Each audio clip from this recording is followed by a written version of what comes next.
Welcome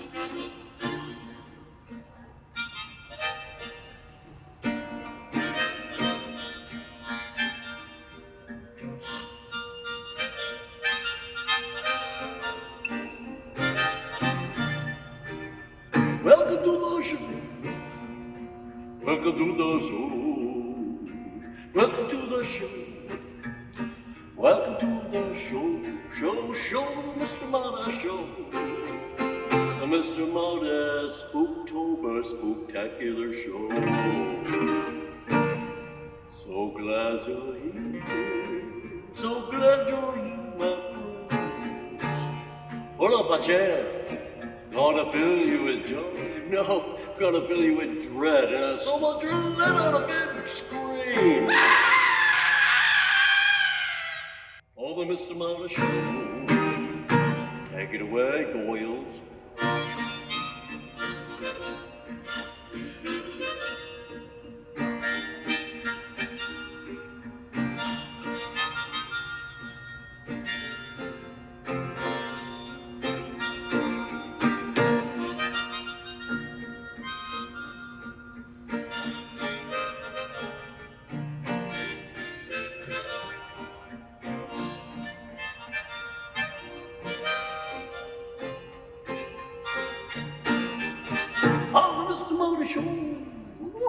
Mr. Marty Show. Are you frightened? Are you going to be on the Mr. Marty Show? The Mr. Marty Show. The Mr. Marty Show. Show.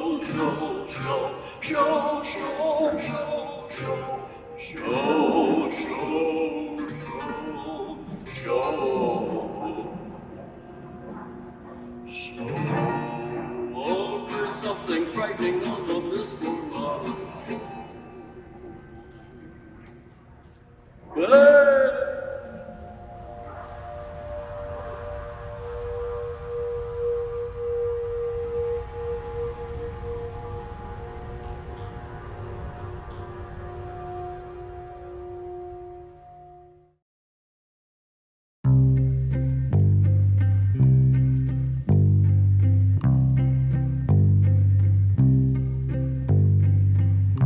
20 feet from the dock, 20 feet in the water, the story was told how the Eastland rolled lambs to the slaughter. 20 feet from the dock, 20 feet in the water, the story is told of a woman in gray who still looks for her daughter. A summer day in July, the company picnic began. A 40-mile boat ride across the lake on the ship, the Eastland. Word was she was top heavy. That word never got out to the 2,500 happy souls would soon find out. 20 feet from the dock, 20 feet in the water, the story was told how the Eastland rolled lambs to the slaughter. 20 feet from the dock, 20 feet in the water, the story is told of a woman in gray who still looks for her daughter. They wore their Sunday best for the celebration. The band played below the deck as people danced. Then a shipmate called out, "We have a situation. She's starting to list. Let's fill the ballast to ride her again." 20 feet from the dock, 20 feet in the water, the story was told how the Eastland rode lambs to the slaughter. 20 feet from the dock, 20 feet in the water, the story is told of a woman in gray who still looks for her daughter. No warning that morning, and at 7:28 the pitch was too great. We've lost all control, she's starting to roll, they panicked. In the river the people drown, the finest weighing them down, with a loss of life that would be greater than the ship, the Titanic. 20 feet from the dock, 20 feet in the water, the story was told how the Eastland rolled lambs to the slaughter. 20 feet from the dock, 20 feet in the water, the story is told of a woman in gray who still looks for her daughter. The screams, they said, were the most haunting sound.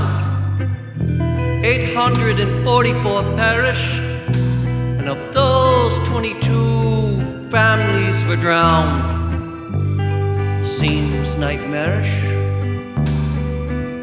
Along the riverside, it's rumored, you can still hear the cries in the water, and a ghost is seen where the morgue once had been.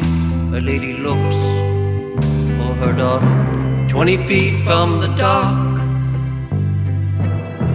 20 feet in the water, the story was told how the Eastland rolled lambs to the slaughter. 20 feet from the dock, 20 feet from the dock, 20 feet in the water, 20 feet in the story is told of a woman in gray who still looks for her daughter. The story is told of a woman in gray who still looks for her daughter.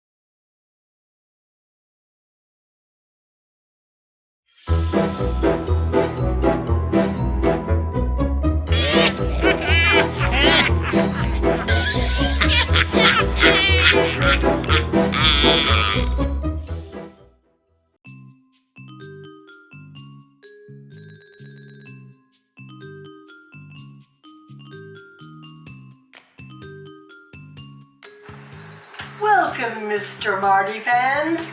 Ma Ghoulmore here with MJ. Hoo! You are getting a good voice today. Oh my! Well, we welcome you to the second of our SpoOktober events. And today we're talking about lakes, we're talking about hauntings, and we're going to start off with Mayslake. Yes, the Peabody Mansion, everybody should know around Chicago. Yes, it has many hauntings. It has been many things. It has been a home to the Peabody family. It has been a monastery, and now it is a public park. And it can be free on weekdays. No paying.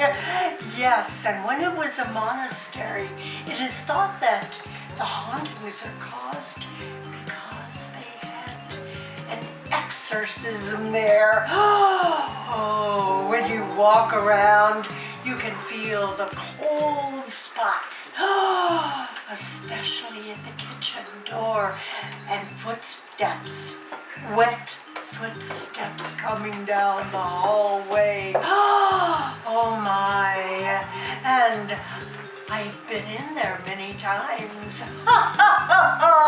because one of our favorite groups, Switchback, used to do their rehearsals there. Oh, yes, and they were howling good for you. Howling! Oh, so what can you add to our tours and lakes? Well, due to a misprint. Oh, my goodness. Oh, I thought we were talking about lakes, but I did find one. There is Lake Lanier in Georgia. Ooh, Georgia. It's located in northern Georgia, built in 1950s by flooding entire towns, cemeteries, and farmland to create a reservoir. Oh, but a haunted reservoir Yes, for already sure. that's, as soon as you go in a cemetery, And everything floats up.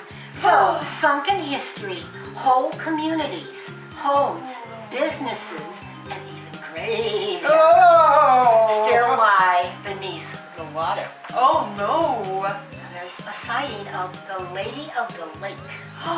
In 1958, 2 women crashed on a bridge. Decades later, divers found one of their bodies in the car. Locals say her ghost wanders the shoreline in a blue dress. A blue dress. Oh my, a blue dress. Phantom boats and swimmers. People report boats capsizing mysteriously. Swimmers pulled under by unseen hands. And ghostly figures floating on the water. Oh my. Oh. Spurs of the dead. Oh. Because graves were relocated, not always carefully. No. Some say restless spirits haunt the lake. Oh my. Strange Oh my. shadows, cold spots, and disembodied voices Oh, are disembodied part of voices. the lore. Oh, I wonder if any of our friends are there. The lake has an unusually high number of accidents and drownings, giving rise to the belief that it's cursed. Even some divers refuse to go too deep, saying it feels watched. Oh my! Oh, that scares me so much. Do you have another one or no? No, but that's enough. That is enough. That We'll is leave it on that scary. note. Oh, we can howl about it, can't we? Oh, and we can groan. Oh, those ghoulish groans from the waters. So today we bid you adieu. And may you be safe crossing the waters and going into mansions. We bid you peace.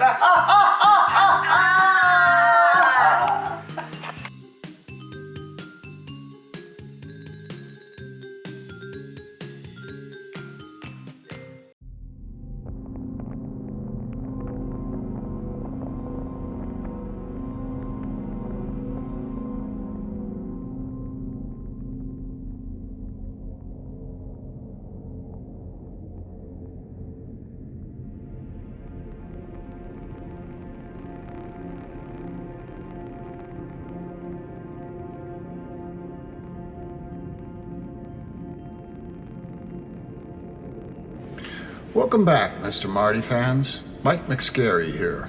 Last week we left our poor hero Richard Diggy Prentice having a very strange day at Salem Cemetery, where he worked as a grave digger for old man Thomas Gray, the proprietor of the graveyard and sole undertaker of the town.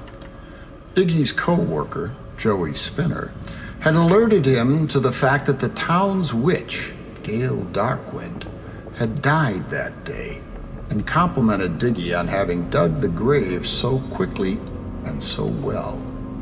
Only Diggy couldn't accept the compliment because he hadn't dug it. Dig it? When they looked at the headstone for the grave, they realized that there was no name or dates, only slightly off-center R.I.P., a Celtic-looking design that Joey called a witch's knot, and the phrase, "the late great," a saying that Diggy used when making up personal epitaphs for the dead citizens of the Salem community when they came under his final care. While the two gravediggers were pondering these puzzles, a black cat with a white splotch of fur on its breast leaped up out of the open grave, gave them a casual stare, and with a flick of its tail had walked off into the underbrush. Without any further ado, by the pricking of my thumbs, Episode 2, BB Witching. It was midnight, thought Diggy, as a cold vice grip of fear grabbed hold of him and stopped his breathing. But it couldn't be. That had to be 25 years ago. Cats can't live that long, can they? He'd been in high school, maybe a sophomore? His mother had died when he was 2 years old, and as far back as he remembered, his dad and he had always just managed to eke by. Looking back, he realized that his dad always seemed to have enough money to go drinking every weekend, and as needed during the week. So maybe it was just Diggy that had to eke by. Actually, back then, he was going by the name Iggy. He had been born Richard Ignatius Prentice. He didn't like the nickname for Richard, and Ignatius was a non-starter, so he chose Iggy. He only became Diggy after high school when he came to work at the cemetery, and it just seemed to fit.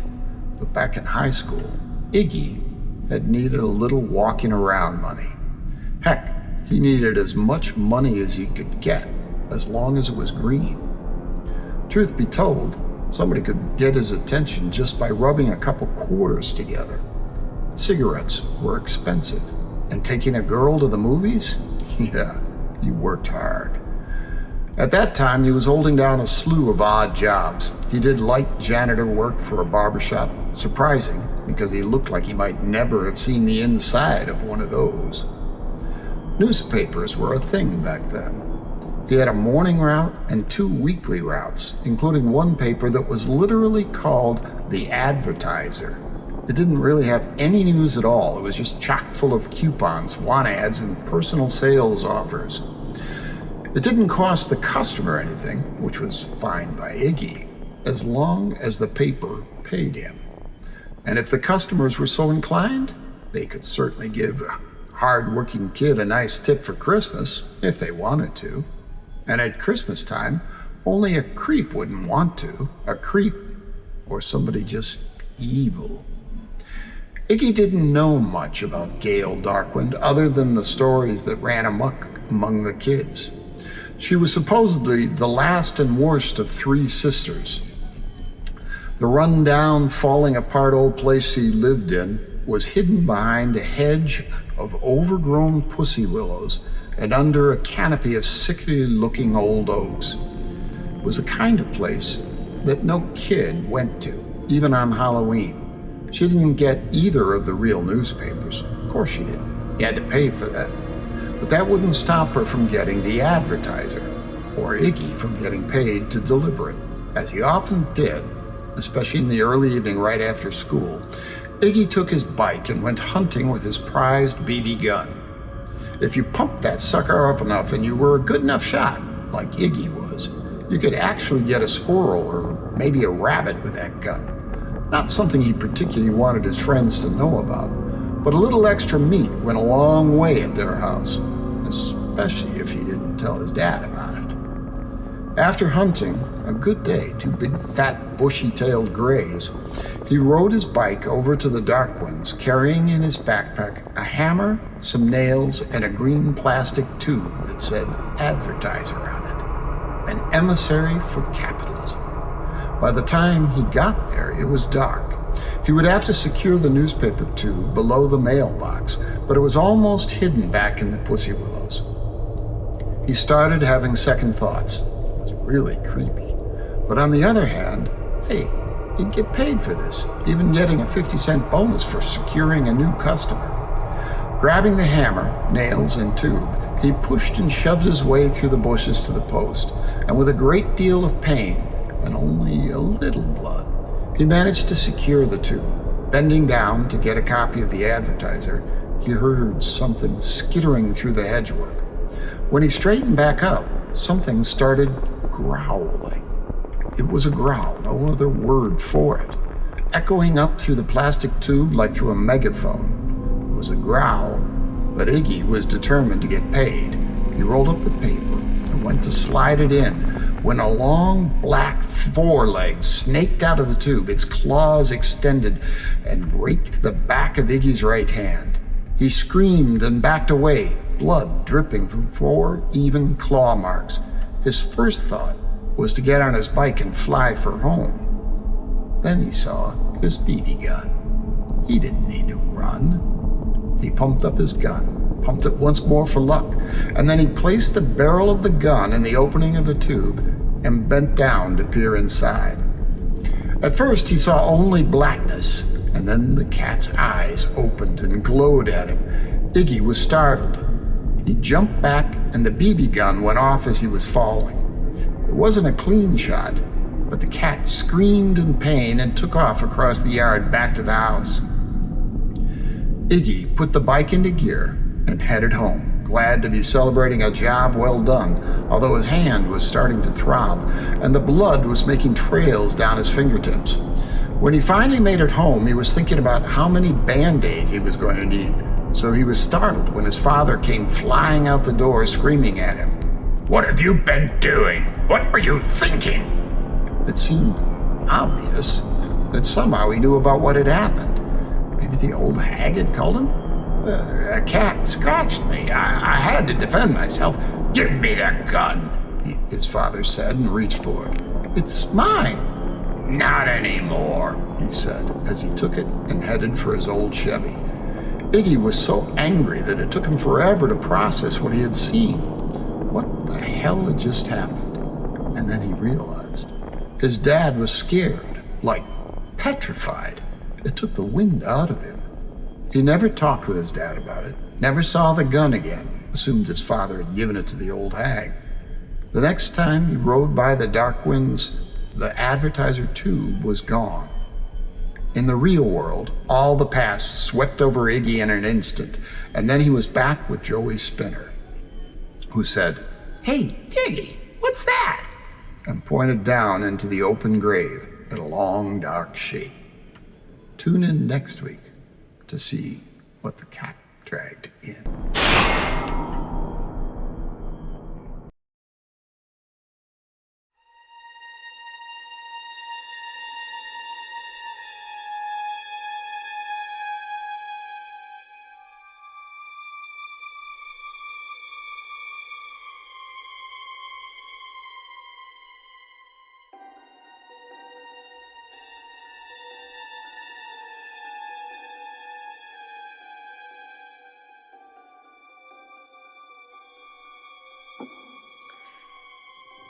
Nothing is seen, someone said, just heard.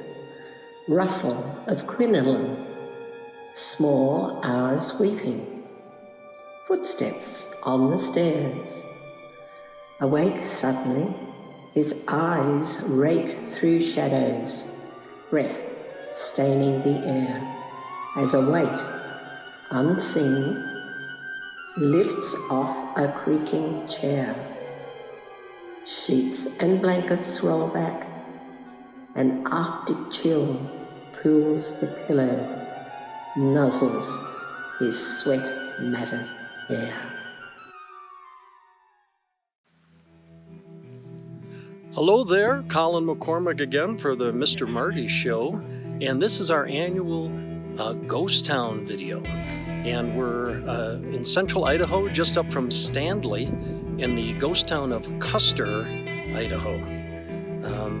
made famous in the late 1880s into the 1890s. Like many ghost towns, it was all about mining for gold, and then at some point it all gave out.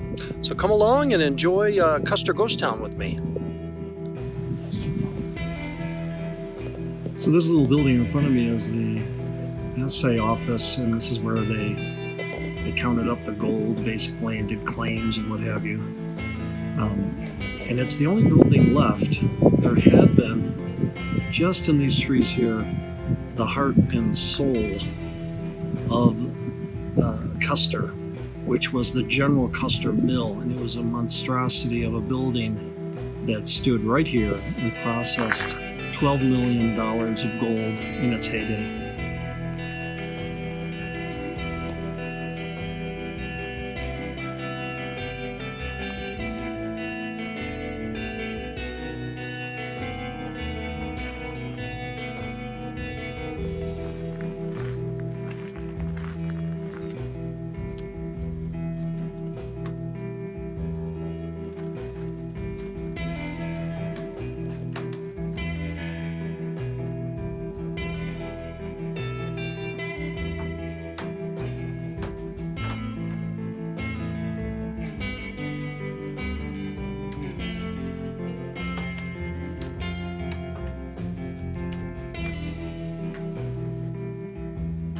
Pretty humble building, but this is where a lot of ore samples were processed and things weighed up.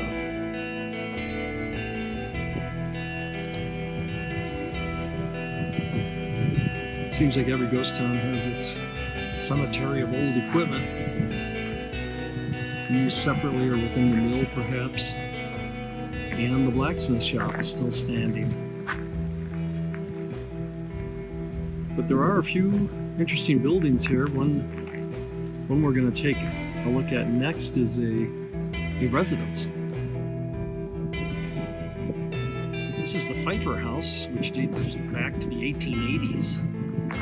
And we'll go right inside and take a look.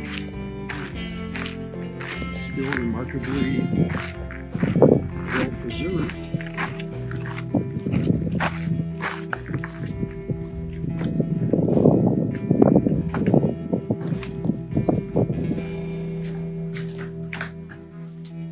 Inside, well, they did their best with insulation, a lot of newspapers on the walls, some old wallpaper.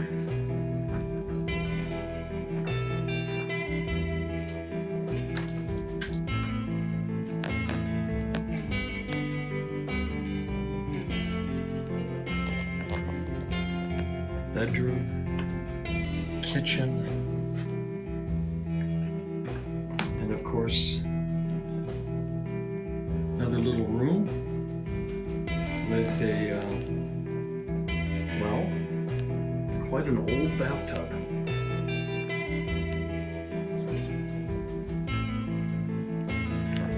Well, every town, once it gets civilization, has a school, and Custer was no different. Number of children attended school here back in its heyday.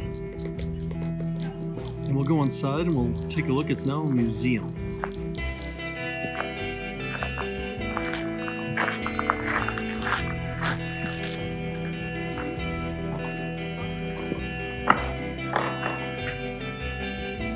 It's just a classic one-room schoolhouse. It's now just filled with artifacts. These have been collected by nearby residents, but a lot of them were from the area, if not specific to this old gold mining town of Custer.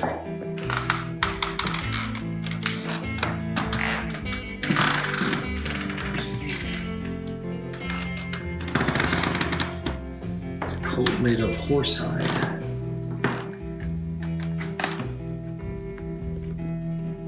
Dentist chair.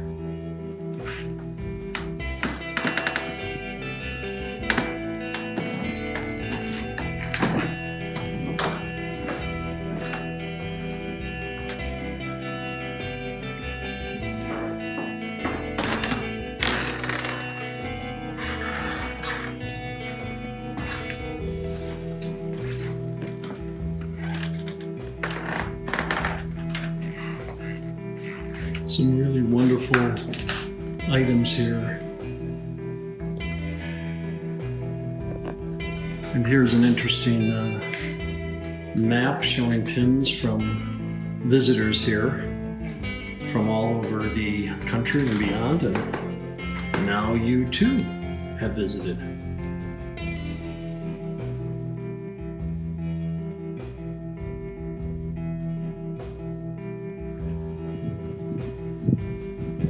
Just next to the schoolhouse is one of the miners' cabins called the Bachman cabin. You can't get into it. It's locked. There's another little cabin.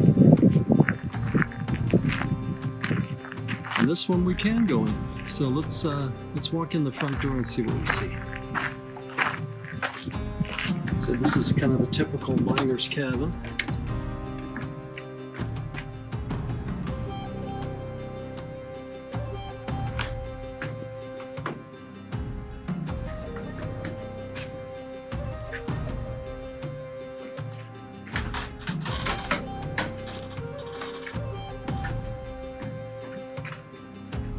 Little ante room with some old mining equipment. Old gold rocker here. So not only was there a heavy mill operating here, but miners were off doing their own thing on claims as well.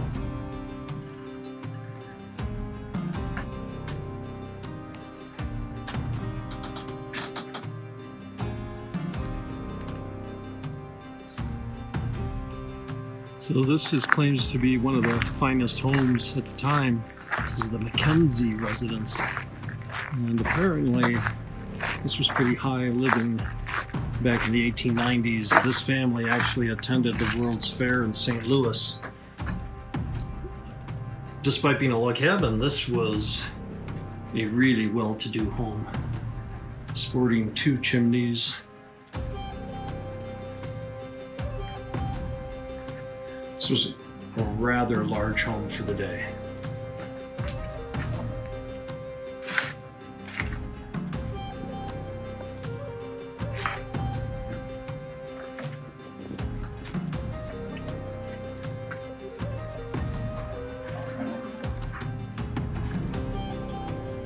And quite a large back room. Obviously had been kitchen, work area.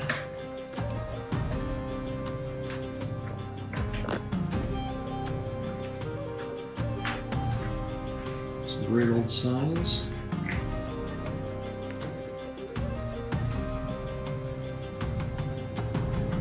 Last main building here is the Empire Saloon. It was one of 5 saloons in Custer during its heyday, and this is not its original location, but it was a saloon, later converted to a house, and now it's a candy store of all things. Well, what trip to a ghost town would not be complete without a trip to a cemetery? Albeit this one's a small one, and particular to this family tragedy. These 3 little girls centered here in the photo lost their life in 1890 to an avalanche that came down on their home and swallowed the entire family, while the parents were pulled out of the home, where 3 little girls lost their lives, and their graves are maintained here on the hillside just above Custer. So we have Olga, Ann, and Josephine Johnson, all of whom died on February 2nd, 1890, ages 10, 6, and 4.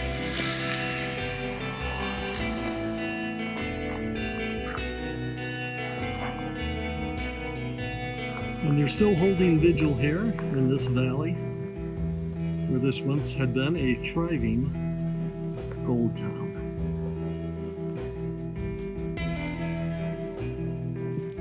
Well, just down the road from Custer is what remains of the gold town of Bonanza, and there literally is not much left here except this cemetery. All kinds of immigrants worked the mines from all over Europe, and even, and not surprisingly, Chinese. And this is all that remains of their time out here. Died in various ways from illness or being shot or accidents.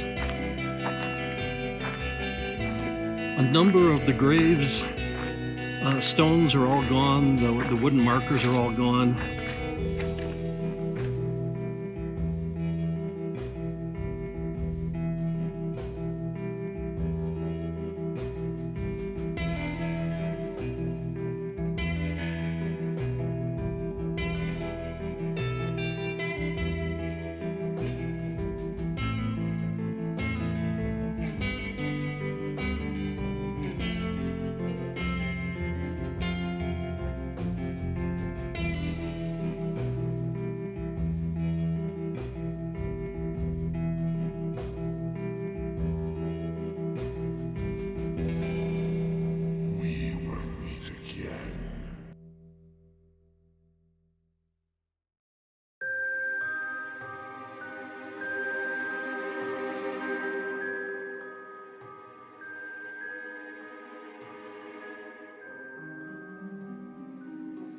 Well, good evening, class. For those of you that missed last week, my name is MJ Howling, and I'm here in place of Professor Artemis, who is on hiatus doing her October stuff.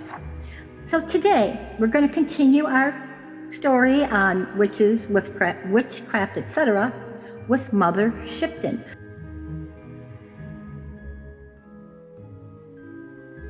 Now, this is a person I myself have never heard of, so bear with me as we go through a little bit of her history. Mother Shipton is one of the most famous legendary prophets in English folklore. Her real name is Ursula Salthill, and she was born around 1488 in Knaresborough, Yorkshire, England. She died in 1561. She was said to have been born during a thunderstorm in a cave by the River Nid, today called Mother Shipton's Cave. From childhood, she was described as unusual in appearance, hooked nose, hunchbacked, and considered witch-like. Her prophecies.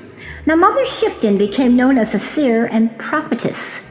She reportedly foretold events such as the Great Fire of London, 1666, the defeat of the Spanish Armada, 1588, advances in transportation and communication, ships of iron, horseless carriages, flying machines. One of her famous, though possibly fabricated verses, "The world to an end shall come in 1881. This doomsday prophecy gained popularity in the 19th century, though scholars believe it was a later edition and not hers. Now we have history versus legend. Unlike Joan of Arc or Anne Guild, there's no evidence that Mother Shipton was ever tried for witchcraft. Most of her written prophecies were published decades after her death, and many are thought to have been embellished or invented by publishers to sell books. You know, even back then they did that kind of stuff, you know. Still, she became a staple of folklore, like a northern English Notre Dame. Mother Shipton's Cave in Knaresborough remains a tourist attraction alongside the petrifying well, where objects left in the water become coated with minerals. She's remembered as part legend, part witch figure, part prophet. So in folklore, she blends superstition, prophecy, and storytelling, representing the fears and fascinations of Tudor and Stuart England. So that's a little bit about Mother Shipton. I hope you enjoyed hearing about her. So until next week, this is MJ Howling saying good evening.